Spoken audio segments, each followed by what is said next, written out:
Hello and welcome back to Northwest Craftsman. Today we're going to be talking about something that is very important around the wood shop, maintaining your tools, specifically today with your hand plane. So for any of the tools in your shop, there's going to be three main steps that you need to take. One is to clean it, then is to maintain it, and that's going to be specific on the tool itself, and then the last one is going to be to protect it, and that also is specific on the tool itself.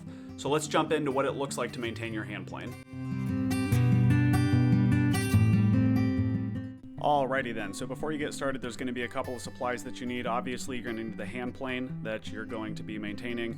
You're going to need a tub to work in, some scotch brite or steel wool. Then we've also got barkeeper's friend we're going to try out today for removing rust, mineral spirits for removing some other stuff, rags so that you can use on both of those, your sharpening kit to maintain your blade, a leather strop for the finish. You need some Windex for that as well. You need some paste wax, 3-in-1 oil, and some rags for finishing that up. So I'll go ahead and post the list right here if you guys want to take a screenshot of it or write it all down, and this is what I'm going to be using today.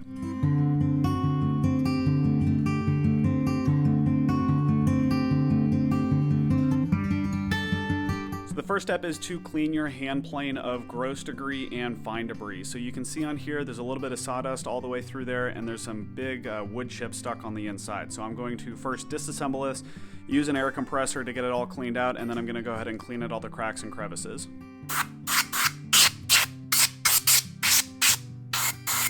One quick tip if you don't have an air compressor is that you can use basically anything else to remove the debris from your hand plane. I would disassemble it first and then just use a toothbrush or another brush or something to try and get everything out of there.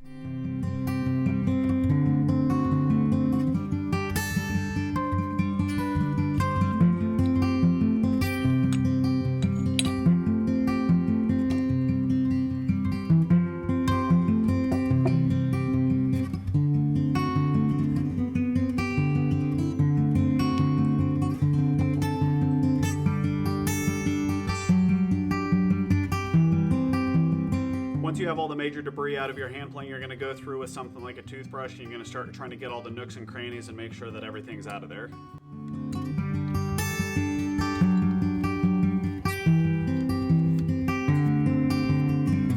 Next up, we're going to go ahead and strip everything off of the hand plane. Most manufacturers put protective coating on top of their cast iron to keep it from rusting, and if you've been working on top of any finishes, you can also get stuff stuck to your hand plane. Like I think you can see some of the black finish left over from this, or some of the wood glue from me finishing the top of my workbench.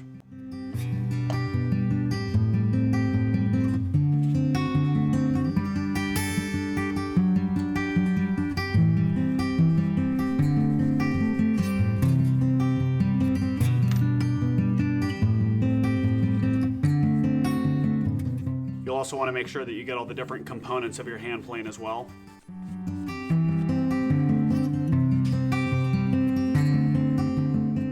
After cleaning your hand plane, we're going to move on to the regular maintenance portion of the process, which includes removing all of the rust and sharpening your blade. In the realm of rust removal, there are really two ways that you can do this. One is to physically remove it, either with steel wool or scotch brite, or you can chemically remove it with something like barkeeper's friend. I'm going to use one of each of these methods on each one of these different faces to see how well it works. One of the things that you're going to need to keep in mind in removing rust is that rust is an accumulation on top of the surface which eats away at the different portions of it. So by removing the rust, you're actually removing a small amount of this material. So when we're physically abrading the rust away, we are actually taking away not only the rust but material surrounding it. And when we're using something to chemically remove the rust, we are trying to target the rust itself, but it will still leave a divot where that rust was previously. So just be careful how aggressive you are on the different components. If you need to get the rust away, you may actually need to refinish your surface and reflatten it depending on how rusty it is, and if this is coming from a restore or just regular maintenance. So first up, we're going to use steel wool. I don't exactly remember what grade this steel wool is, but I'll go ahead and post it on the screen right now, and we'll see how well this works.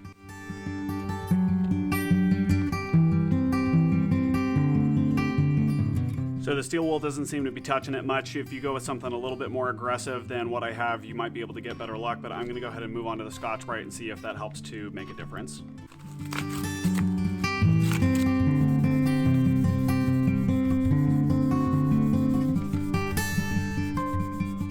All right, sure enough, Scotch Brite is doing the trick. You can get this at any of your local hardware stores. Make sure you get the heavy duty stuff, not the non-scratch stuff. You can use this on your stainless steel cookware as well, but this is Really just taking everything right off the surface there.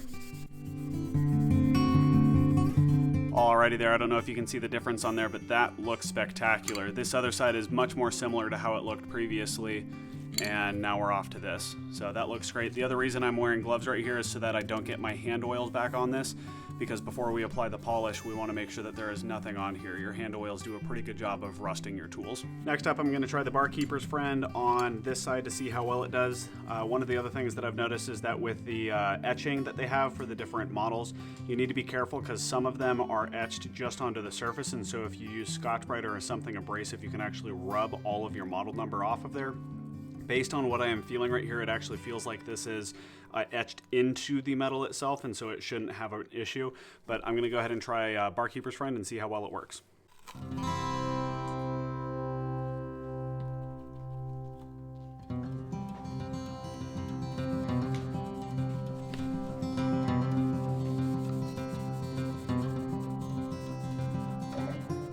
Alrighty, so both of those methods worked pretty well, but one of the things that I will notice about the Barkeeper's Friend is that you can still see where the rust used to exist because it doesn't actually remove the physical indentation or the place where the rust had lived, but it does remove the rust from the actual surface. So I'm going to go ahead and try that on this side where we can still see some other spots and see what all that does.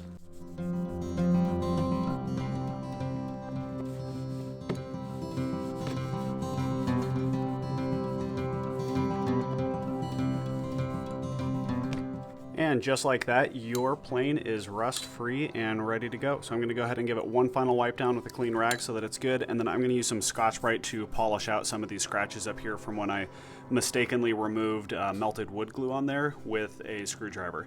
Not recommended. Don't do that.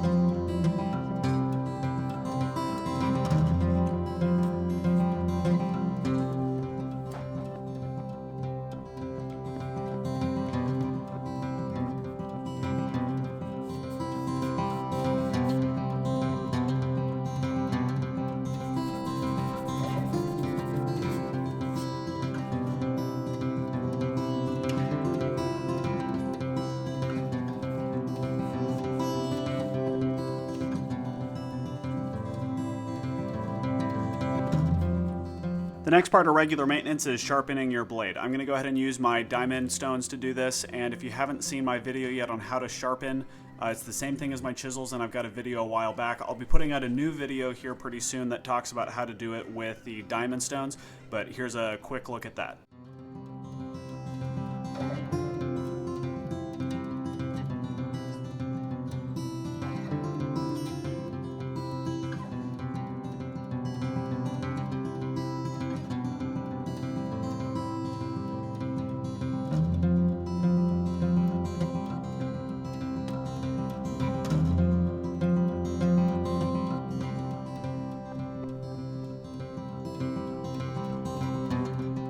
Alrighty then, all sharp and ready to go. Let's move on to the last step. So the last step in the process is to protect. And what we're going to do for our hand plane is we're going to put some paste wax all over each of the exteriors that we removed our rust on, including the bottom and the two sides. And we're going to put some 3-in-1 oil in the mechanisms right up here so that they operate smoothly. One other important note to make is that you want to use paste wax that does not have silicone, because when it gets on the bottom face of your plane and touches your pieces, it can change the finish of those pieces.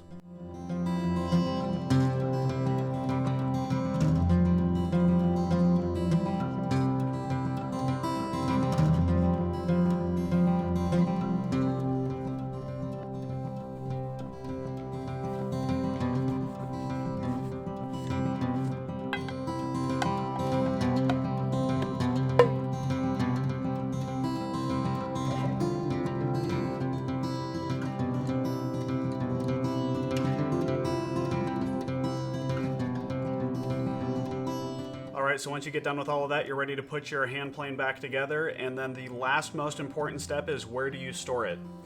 When you're storing your hand plane, you want to make sure it stays in a cool, dry location where it's not easy for the part to rust, and I just leave it right back in the cardboard box with a little tiny oiled rag that it sits on top of.